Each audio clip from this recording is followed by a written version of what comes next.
Welcome to the Senate Committee on Oversight. You have 3 minutes. Thank you very much, sir. My name is Sidel. I have provided you my affidavit, and I have provided this under oath. I have a lot to go over, but I only have 3 minutes, so I'm going to be kind and try and get through it quickly. But here goes. I was actually a poll challenger for the GOP party, and I was there on Tuesday the 3rd and Wednesday the 4th.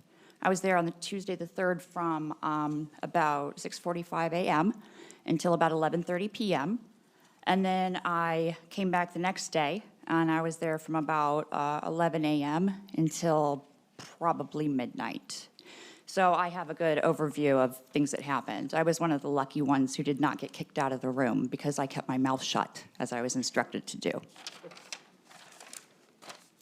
There's a vast difference between the 2 days. The first day, on Tuesday, things were, moving along. There were a lot of duplicated ballots. I was told by an election official that an entire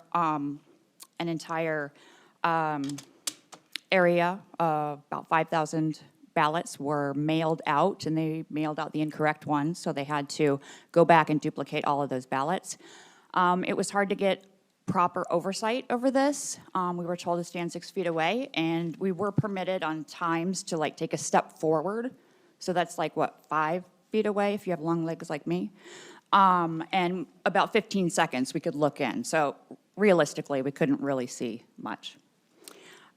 So at one table, I saw a single ballot duplicated 4 times. I was told by the table lead that the first duplicate was because of the wrong precinct. The second was user error. The third was the wrong precinct again. I managed to see the notes in the QVF and that the incorrect ballots were listed, but the duplicate ballots were in numerical order, which I thought was weird by precinct. I estimate that I probably saw 3,000 to 4,000 duplications the first day. And the next day, it was chaotic. A poll worker, let me first say that I was assigned to and gladly took the lead of watching the military ballots. It was limited to me and one other GOP person that could stand there and monitor the table of about 17, 25, boxes of ballots. Military ballots were unfolded and were different, and I was not permitted within 6 feet of those ballots. However, there was one lady from the NAACP and another one from the ACLU that were up wandering about, looking in the boxes with an election official, which I thought was rather odd. I saw person after person getting kicked out of the room, and it was almost like, here's a shiny object in the room over here, look at this commotion while we do this over here. And I witnessed that on several occasions. I'd also like to say that at one point I heard reports, there's 134 Republicans in the room. We can't let more in. You have enough people. But they didn't, if I may, they didn't let us know that we were to sign out. And all the people that got kicked out were not getting signed out. I witnessed probably about 30 people getting kicked out for not really doing much. Maybe they tried to challenge and weren't allowed. I saw that, and then people left for lunch because we were told that we could leave for lunch, and they weren't allowed back in the room without even being notified that they had to sign out. So them saying that there were a lot of Republicans in the room is categorically false. I counted 7 people that were helping me with the military ballots. Thank you. Thank you. And you have submitted written testimony for... Yes, sir. Thank you. This morning, yes. Any questions, members? Senator Tice. Sorry, when you say 7 people helping you with the military ballots, that's not 7 people total in the room, that's 7 people who were helping you right there? How many total do you think there might have been? I saw probably a dozen. And we were trying to make sure that each stack of military ballots and their duplicate ballots were going back to the table and being followed. Those people weren't even allowed to get an elbow in, and I say that jokingly, of course, weren't even allowed to see because there were swarms of people around the table from different parties that were allowed in. And I also want to say one quick thing. Earlier, a gentleman talked about the password, the password to the QVF in the system. There was the piece of paper with the login and the password were taped to each table. And it was admin and this password taped to each table. So God and everyone could get that password. I just want to say, sorry, God.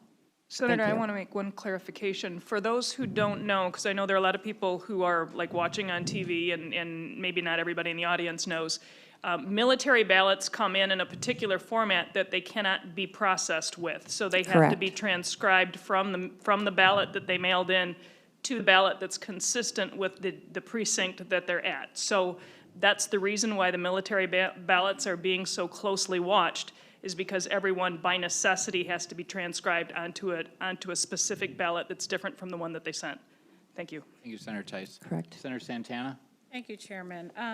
First of all, we're dealing with a pandemic, right? Of And course. so part of the reason why the voting counting process was moved to the TFC Center was to make sure that people were socially distancing. Correct. And so, one of the protocols, and maybe you haven't heard this, but Dr. J with DHHS has also made it where we want to make sure that people are being safe based Of off of course. science. So having people maneuvering in and out of the room where ballots are being counted, do you think that it would be a good practice to make sure that you sign out if you're going to lunch? I mean, it's just like if you were going to a job every day, where you work hourly work, Right. you would check out for lunch, correct? Correct. Okay, so do you think that process makes sense? Yes, Okay. absolutely.